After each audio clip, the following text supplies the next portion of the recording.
यह safety chapter की तीसरी वीडियो है। प्रीवियस वीडियोस में मैंने सेफ्टी, इसके टाइप्स तथा सेफ्टी सिंबल्स की चर्चा की है। इसे आप डिस्क्रिप्शन बॉक्स में दिए गए प्लेलिस्ट लिंक की मदद से देख सकते हैं। मैं जानता हूं कि आप लोग मैनेजमेंट यानी प्रबंधन सबसे अच्छे से परिचित है। एक अच्छे मैनेजमेंट की हर जगह तारीफ होती है, जैसे शादी समारोह की मैनेजमेंट या फिर होटल मैनेजमेंट या बिजनेस मैनेजमेंट आदि। अपने वर्कप्लेस की अच्छी मैनेजमेंट भी काबिल तारीफ होती है और इसका खिताब जापान को जाता है। जापान ने वर्कप्लेस मैनेजमेंट की एक वीडियो दुनिया के सामने पेश की, जिसकी नियमित उपयोग से वर्कप्लेस की एफिशिएंसी तथा प्रोडक्ट की क्वालिटी बढ़ाया जा सके एवं हजार्ड को कम किया जा सके। जापान की यह विधि 5S मेथोडोलॉजी है, जहाँ 5 जापानीज वर्ड्स है जो S से शुरू होती है। ये 5S इस प्रकार है: सीरी, सेटॉन, सीसो, सिकेट्सु एंड शिट्सुके। इनका इंग्लिश ट्रांसलेशन भी S से ही प्रारंभ होता है, जो इस प्रकार है। 1S सीरी, जिसका मतलब सॉर्ट है, यानी वर्कप्लेस से अनावश्यक चीज़ों को हटाना या छांटना। 2S सीटॉन, जिसका मतलब सेट इन ऑर्डर है, यानी वर्कप्लेस में चीज़ों को सही जगह पर सही क्रम में रखना। 3S सीसो, मतलब साइन, यानी वर्कप्लेस को साफ सुथरा रखना। 4S सिकेट्सु, जिसका मतलब स्टैंडर्डाइज है, यानी चीज़ों के जगह आदि को सिंबल्स, कलर्स, नंबर्स आदि से निर्धारित कर देना। 5S शिट्सुके, जिसका मतलब सस्टेन है, यानी 1S, 2S, 3S और 4S को हमेशा के लिए अपने आदतों में शामिल कर लेना। आशा करता हूँ कि आपने 5S का मतलब समझ लिया है। चलिए अब इन्हें हम विस्तार में जानें। सबसे पहले S यानी सॉर्टिंग में हमें अननेसेसरी थिंग्स की छटाई करनी है, लेकिन यह निर्णय लेना थोड़ा कठिन है कि कौन कौन सी चीज़ें ज़रूरत की है और कौन कौन सी नहीं। इस निर्णय को आसान बनाने के लिए सॉर्टिंग से पहले आप खुद से 4 सवाल कर सकते हैं। सबसे पहला सवाल कि क्या इन चीज़ों की ज़रूरत है? यदि हाँ तो रखिए और यदि नहीं तो हटा दीजिए। जैसे जो डिफेक्टिव पीस है, अनसेफ टूल्स है, अनयूज्ड थिंग्स है, ऑब्सोल्यूट और आउटडेटेड थिंग्स है, इन सभी को हटा सकते हैं। दूसरा सवाल, यदि इन चीज़ों की ज़रूरत यहाँ है तो कितनी मात्रा में है? आपको याद होगा कि घर में राशन का सामान उतनी ही मात्रा में लाया जाता है जितनी 1 महीने की खपत है। ठीक वैसे ही वर्कप्लेस में टूल्स, मटेरियल्स, इक्विपमेंट्स आदि की क्वांटिटी का ध्यान उपयुक्त मात्रा में ही रखनी है। तीसरा सवाल, क्या इस चीज़ की ज़रूरत यहाँ है, और यदि है तो तुरंत क्या इस चीज़ का उपयोग होना है या नहीं? आपको याद होगा कि खाने की चीज़ों को किचन में रखा जाता है, ना कि बेडरूम में।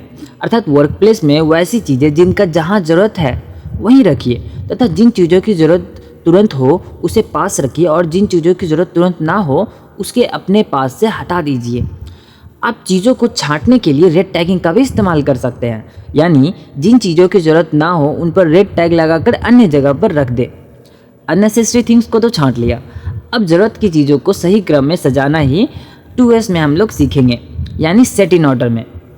2S की एक स्लोगन है जो है there is a place for everything and everything on its place, यानी हर वस्तु की अपनी जगह हो और हर वस्तु अपनी जगह पर हो। इस स्लोगन से आप समझ ही गए होंगे कि वर्कप्लेस में ऐसी व्यवस्था बनानी है कि हर व्यक्ति वर्कप्लेस में हर छोटी बड़ी चीज़ों के रखरखाव का ध्यान रखें। सबसे पहले हमें टूल्स व इक्विपमेंट्स आदि की जगह को फिक्स कर देना है तथा सिंबल्स, साइंस एवं इंडेक्स बनाकर उसकी लोकेशन तथा क्वांटिटी को गाइड करना है, ताकि किसी भी व्यक्ति को किसी भी टूल्स या इक्विपमेंट्स या सेफ्टी अलर्ट्स की ज़रूरत पड़े तो उस इंडेक्स या चार्ट की सहायता से सही कार्य कर सके। इस व्यवस्था की मदद से खो गए टूल्स या इक्विपमेंट्स की जानकारी आसानी से पता लगाई जा सकती है कि अमुक टूल गायब है। इसे और बेहतर समझने के लिए चलिए एक उदाहरण लेते हैं। यहाँ आप कुछ ज्योमेट्रिकल शेप्स देख पा रहे हैं। इनमें से मैंने ज्योमेट्रिकल शेप के किन्हीं एक पीस को निकाल लिया है। अब क्या आप बता सकते हैं कि मैंने कौन सी शेप निकाली है? आपको इस सवाल का उत्तर तुरंत देना है। हमें पता है कि यह कार्य थोड़ा मुश्किल है। अब मैंने इन्हीं ज्योमेट्रिकल शेप्स को अलग अलग कैटेगरी में अरेंज कर दिया है तथा कलर कोडिंग और नंबरिंग भी की है। अब यदि मैं इनमें से एक ज्योमेट्रिकल शेप्स को निकालता हूँ तो आप तुरंत बता पाएंगे कि मैंने स्क्वायर शेप की एक पीस को निकाल ली है, यानी चीज़ों को अरेंज करने से उन्हें ढूंढना आसान हो जाता है।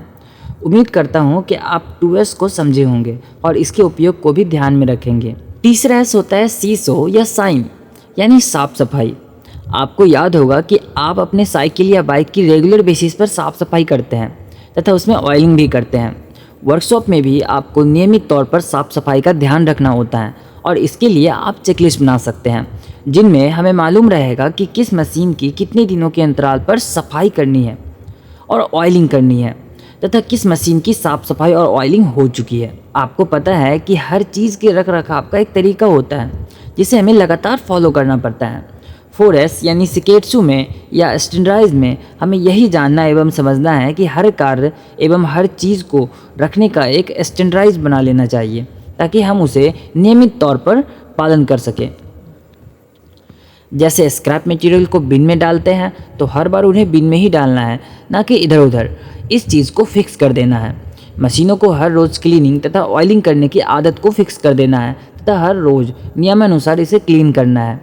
वर्कशॉप में प्रवेश करने से पहले सेफ्टी शूज़ पहनना है एवं सेफ्टी अलर्ट्स की बोर्ड्स वर्कशॉप में लगा देनी है ताकि तथा नियमानुसार इन सभी चीज़ का ख्याल रखना है। इन सभी चीज़ों को इम्प्लीमेंट करने के लिए आप एक चार्ट या इंडेक्स बना सकते हैं जिनमें हर कार्य को स्टैंडर्डाइज करके सारा डाटा लिखा हो, जैसे safety board, production planning board, machine maintenance board आदि। अब वर्कशॉप में लगे इन बोर्ड को देखकर सबको मालूम होगा कि किन किन स्टैंडर्ड्स को फॉलो करना है।